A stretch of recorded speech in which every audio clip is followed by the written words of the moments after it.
Hər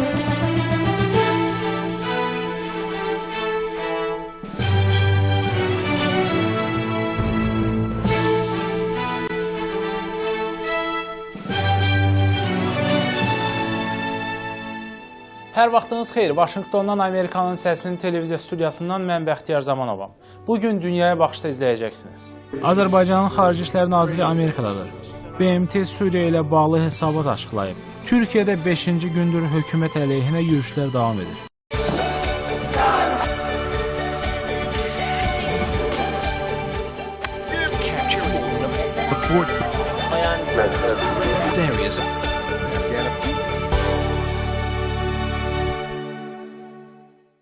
Azərbaycanın Xarici İşlər Naziri Elmar Məmmədiyarov ABŞ dövlət katibi John Kerry ilə görüşüb.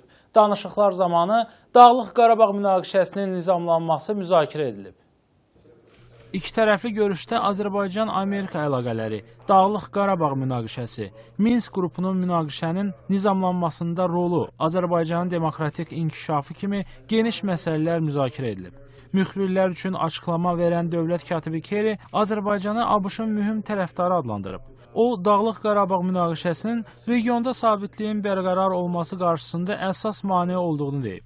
Minsk qrupunun üzvü kimi Birləşmiş Ştatlar Azərbaycan və Ermənistana irəliyə doğru yolu tapmağa kömək göstərməkdə ciddi şəkildə maraqlıdır, deyə John Kerry bildirib. Görüşdən sonra Elmar Məmmədiyarov müxbirlər üçün açıqlama verib. Cənab Kerry çox böyük maraqla dəqiq məlumatları soruşurdu, toplayırdı. Çünki əsas hansı bir irəlişə nail olmaq üçün gərək bəzi nüansları var və o ilə maraqlanırdı. Ümumiyyətlə, mən istədiyim ki, çox ruhlandım ki, belə bir maraqla Cənab Kerry ümumiyyətlə maraqlanırdı münaqişə ilə. Eşitdiyiniz kimi, hələ həmən məsələləri biz müzakirə eləmişik. İlk növbədə əlbəttə ki, Ermənistan-Azərbaycan Dağlıq Qarabağla bağlı bəzi fikirlər var Amerika tərəfində. Türkiyədə 5-ci gündür hökumət əleyhinə yürüşlər davam edir. Cümə günündən bəri insanlar hakim partiyanın ölkədə İslam qanunlarını tətbiq etməsi cəhdinə etiraz edir. Ankara və İstanbulda polislə nümayişçilər arasında qarşıdurma olub. Əvvəlki günlər olduğu kimi bu gün də polis etirazçılara qarşı göz yaşadıcı qazdan istifadə edib. Şəhər küçələrində barikadalar qurulub.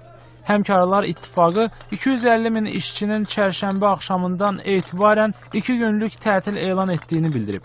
Türkiyənin baş naziri Rəcəb Tayyib Ərdoğan nümayişçilərin terrorçularla qol-qola gəzdiyini və onların Türk xalqının dəstəyinə malik olmadığını deyib.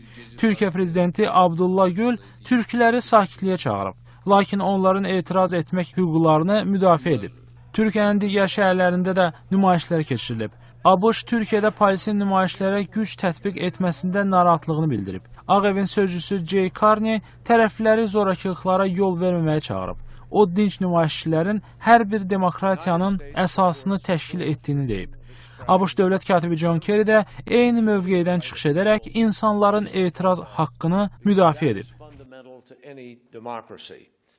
BMT-nin son hesabatında Suriyada məhdud miqdarda kimyəvi silahlardan istifadə edildiyinə dair dəlillərin olduğu deyilir. Qurumun Suriya üzrə nümayəndəsi Paulo Pinherionun bildirdiyinə görə 2 ildir davam edən münaqişə nəticəsində ölənlərin sayı BMT-nin İnsan Haqları Şurasına təqdim edilib. Dəhşətə gətirən cinayətkarlıq gündəlik hal alıb. Müharibə humanizmi məhv edib. Suriyaya hərbi deyil, diplomatik çarə lazımdır. Biz bu faciəyə göz yummamalıyıq, deyə o bildirib. Hesabatda deyilir ki, hansı kimyəvi silahdan istifadə və onun kim tərəfindən istehsal edildiyinə dair kifayət qədər dəlil əldə edilməyib. Lakin tam nəticənin əldə edilməsi üçün insanlar və silahların 4 dəfə istifadə edildiyi iddia edilən yerlərdən nümunələr götürüləcək. Sənəddə Suriya BMT-nin müfəttiş heyətinə yoxlanış üçün ölkəyə buraxılmasına çağırılır. Suriya hökuməti müfəttişlərin yalnız bir bölgəni yoxlamasına icazə verib. Həm Bəşər Əl-Əsəd, həm də onun devrilməsinə çalışan rəqib qüvvələr biri-birini kimyəvi silahlardan istifadə etməkdə günahlandırır. BMT komissiyası tərəflərə silahlardan istifadə edilməsinin insan haqlarının pozulmasına dəlalət etdiyi barədə xəbərdarlıq verib. Pinheiro deyib ki, son 2 il ərzində əldə edilən dəlillər mülki əhalinin üzləşdiyi dəhşətləri əks etdirir. Hesabatın açıqlaması Rusiya və Avropa İttifaqının görüşünün Suriya müxalifətinin dəstəklənməsi səylərini kölgə altına aldığı vaxta təsadüf edir. Müzakirələr bugün 2-ci gün keçirilir. Rusiyanın Xarici İşlər Nazirinin müavini Sergey Rabkov ABŞ-ı beynəlxalq konferansda iştirak etməsi üçün Suriya müxalifətinə kifayət qədər təzyiq göstərməməkdə günahlandırıb. Ötən həftə Avropa İttifaqının Suriya müxalifətinin silah embarqosunu ləğv etməsi rəqib döyüşçülərin silahla təmin edilməsinə yol açıb. Suriya hökuməti ABŞ və Rusiyanın təklif etdiyi beynəlxalq sülh konferansında iştirak etməyə razılıq verib. BMT-nin New Yorkda keçirilən yığıncağında 60-dan çox ölkə nümayəndəsi adi silah ticarətinə nəzarətə dair müqavilə imzalayıb. Dünya üzrə silah ticarəti 70 milyard dollar təşkil edir. Argentina silah ticarətinə dair müqaviləni imzalayan ilk ölkə olub. Müqaviləyə imza atan ölkələr arasında Birləşmiş Ştatlar olmayıb. Lakin ABŞ nümayəndələri ölkənin müqaviləyə qoşulacağını bildirib.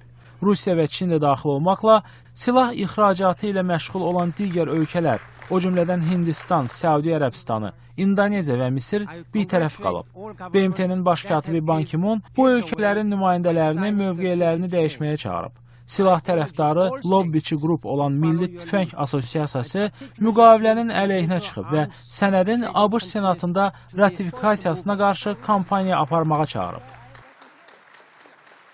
Günün mühüm xəbərləri və reportajlarını, habelə bloqlarımızı Amerikanın Səsinin web səhifəsində izləyə bilərsiniz. Ünvanımız 3w.amerikanınsesi.org-dur. Vaşinqtondan Amerikanın Səsinin televiziya studiyasından mən Bəxtiyar Zamanov sizlə xudahafizləşirəm. Salamat qalın.